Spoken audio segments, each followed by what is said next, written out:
Greetings to you, my beloved friends. I am Nathaniel. I would like to say a few words on the subject that you have discussed somewhat concerning mind. In your studies of the past month or so, you have read much about the power, the capabilities of the mind. But we wonder how seriously you have taken this, and we wonder how much you try to put it into practice. It is not fiction. It is a fact that you are mind, and that is all you are. Mind functioning through a physical vehicle. This part of you, which you refer to by many names, such as your God self, your higher self, soul, is mind, pure mind, created out of a parcellated part of the Creator, which is the divine source of all things. Creation was done by those creative spirits who have, through billions and billions of years of hard work and self-development, reached the point where they can serve the Creator in this way. They themselves have returned again to pure mind, but highly developed pure minds, developed in knowledge and abilities to use this knowledge for the involvement of the creation and to serve the Creator.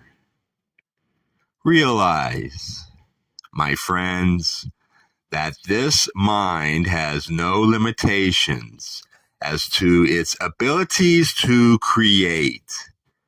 It needs only to realize its potentialities and then go to work to develop them. It has been said that everything that mind can conceive of, it can create. And this is true. And being true, then you can create anything that you can conceive of. But in order to do this, you must develop and use these abilities by starting in smaller ways. Do not try to create a planet, because this takes the effort of many minds. But start in smaller ways. Start by conditioning yourself to the belief and the knowledge that you can accomplish and do the things that you need and want to do. The only limitation is your doubt factor. Discourage the doubt factor and develop the belief factor. First, you must condition this mind that works through the brain of the physical body in this environment that you can and will accomplish whatever your goals might be.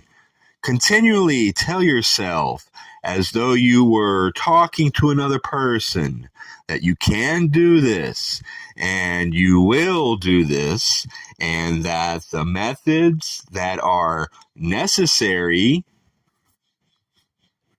for your action to accomplish whatever this goal might be will come to you in clear form so that you will know what you are to do. So what you need to do is to develop this belief, instill it into the brain and the mind, and eliminate the word can't. This word has done more damage to the accomplishment of man than almost any other word. Constantly one hears this word said by so many. They say they cannot do this, or they cannot do that for some reason that seems reasonable to them. But the true ambitious soul who wants to accomplish a goal doesn't ever say, I cannot do this. It is too difficult. Instead, he constantly tells himself that he can and he will accomplish his goal. Oh, he may encounter a failure here and there, but this does not discourage him. He goes on and tries again and again until he succeeds. No great ego has ever been without failures, but he did not become discouraged and give up because he had experienced failures along the way, but rather he looked objectively at the failure and asked, what did I do wrong? I must analyze this and make the proper correction. So he tries again, using his experience to make a greater accomplishment and to avoid the error that he may have made previously. The reason that most people do not accomplish the things that they would like to accomplish is because they cannot hold to the one thing long enough. They cannot concentrate on one subject long enough to accomplish it. But by constant practice and effort, you will accomplish more and more. And as your accomplishments become greater, so will your confidence in yourself and your abilities increase. Each triumph makes us stronger, as does each failure. But without the effort, nothing will be accomplished.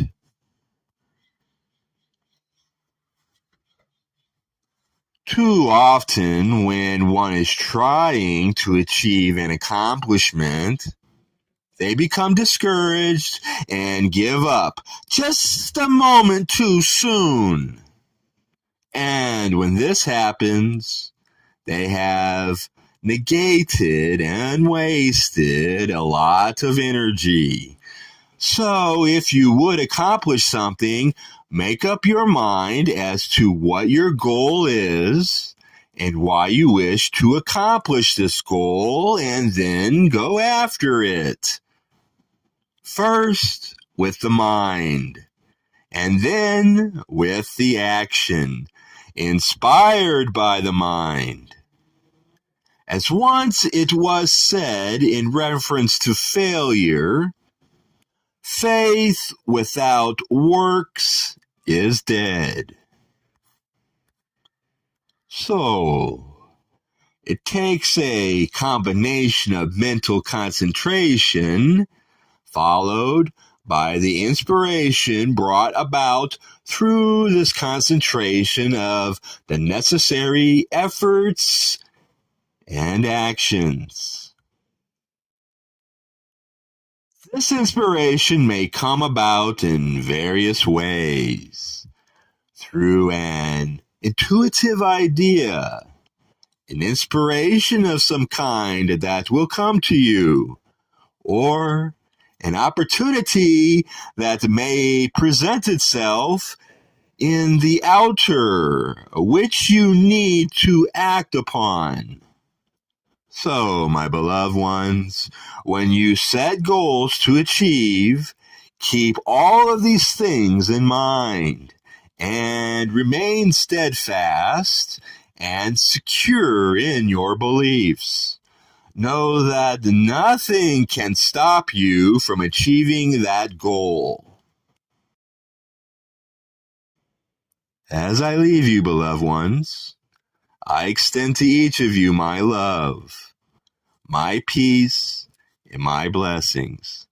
May each of you who hears my words find and achieve that goal which will bring to you a greater happiness, a greater peace, and greater love. Go in peace, beloved ones. Walk in peace. Be peaceful.